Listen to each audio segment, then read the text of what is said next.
Hi everybody, my name is Matt and this is What Matters to Matt. And yesterday we were talking about the Triumph 19 and yesterday we were talking about what the Triumph 19 has been like after 300 miles.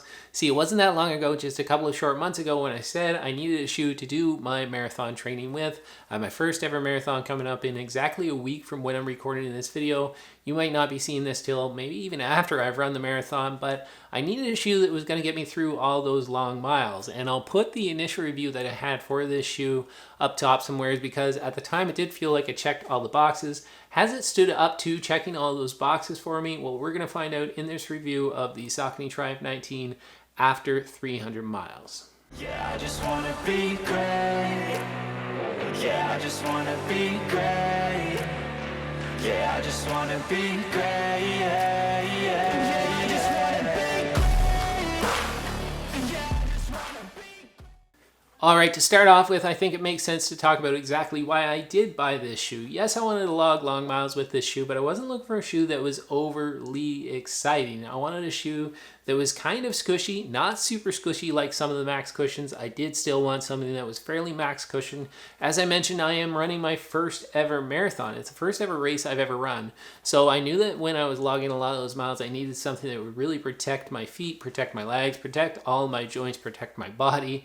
And the Triumph 19 has seemed to hold up to that. It's been a very positive experience for me in running with this shoe in terms of just how good it's been, how soft it's been, how nice it's been on my body.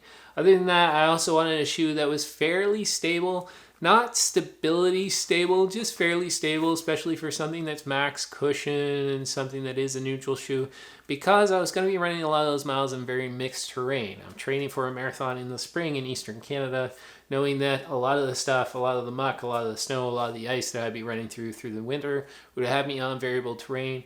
And with my new joints when it comes to running, I just thought I needed something that would be fairly stiff. Not super stiff, but not super wild and crazy as well.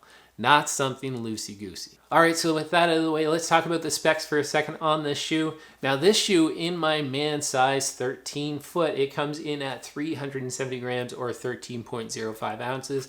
Now I know that sounds super heavy, and granted, the Triumph 19 is not a light shoe by any means, but if you do have more normal size feet, you're looking at a 10.2 ounces or 290 grams. That's the stated weight on the Saucony website. The offset for this shoe is 8 millimeters. That's 32.5 millimeters in the heel and 24.5 millimeters in the toe.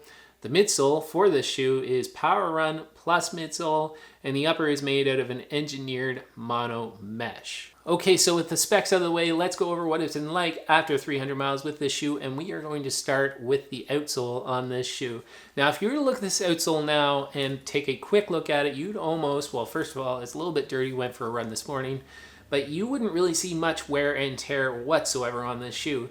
Part of that is due to the amount of rubber that Saucony puts on the bottom of this shoe, so even if there is general wear across the bottom, you don't really notice it right off the bat. Good job, Saucony. Maybe shave a little bit of that rubber off for weight, but other than that, really good job. And also, you do see just, if I am going to say there's a little bit of wear, there is some along the back of the outside heel here. That's mostly just where I start to wear some of my shoes, and also just right up here on the nose of the outsole, if I'm going to pick spots where it is a little bit worn.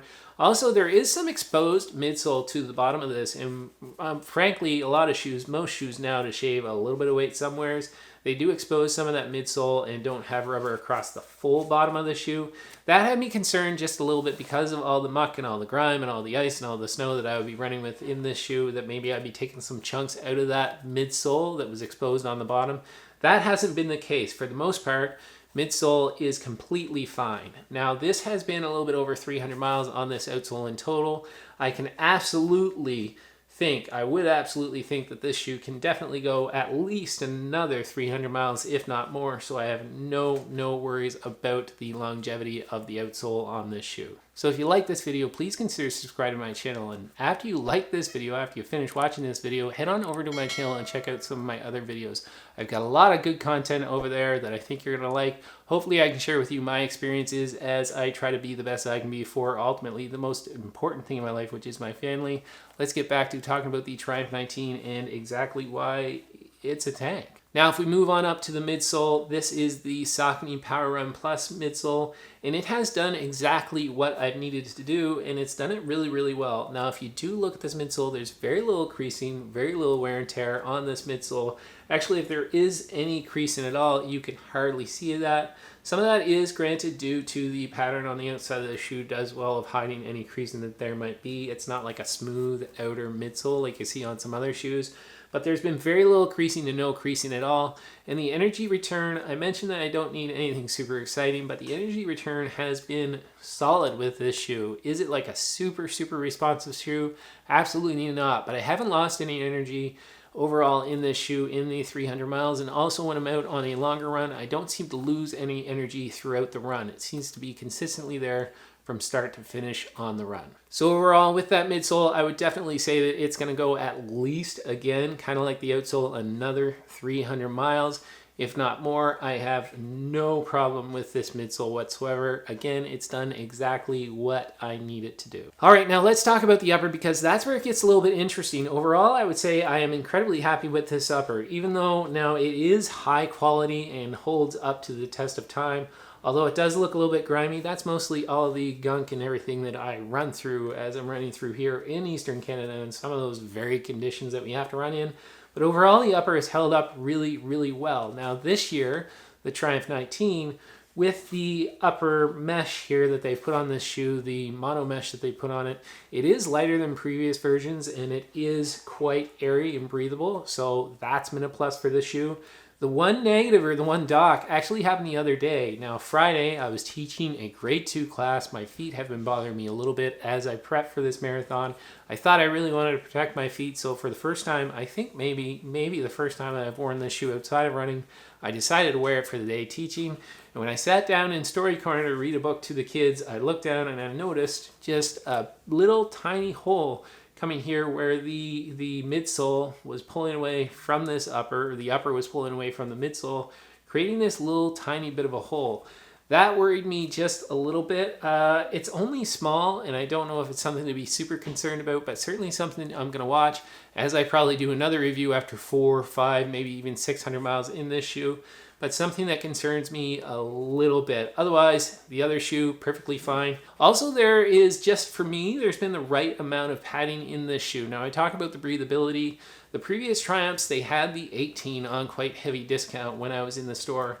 And just they stripped back the padding a little bit in the 19, and they still left just the perfect amount of padding for me. Even in the tongue, I think this has been absolutely a brilliant upper. I do have that one concern, but overall, I feel like this is going to go a long ways too. Maybe if anything's going to break down, it is going to be this upper first. So that's something to keep an eye on, but I still think it's a quality shoe, and I still think that upper has quite a few more miles left in it. Okay, the last thing I want to say is this was not exactly a cheap shoe. Coming here in Canadian dollars, I'll try to put the American dollars up on the screen. When I first bought this, it was a $200 shoe. So not incredibly cheap, but you get what you pay for. This has been a quality shoe that has stood the test of time. I do think, despite even having that little hole in the upper, it's going to last me a whole lot more miles.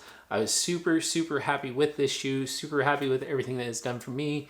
If you like this video, please consider subscribing to my channel. My name is Matt, and this is What Matters to Matt, and ultimately, because I need to say it in my videos, what matters to me most is my family. I'll see you in the next one.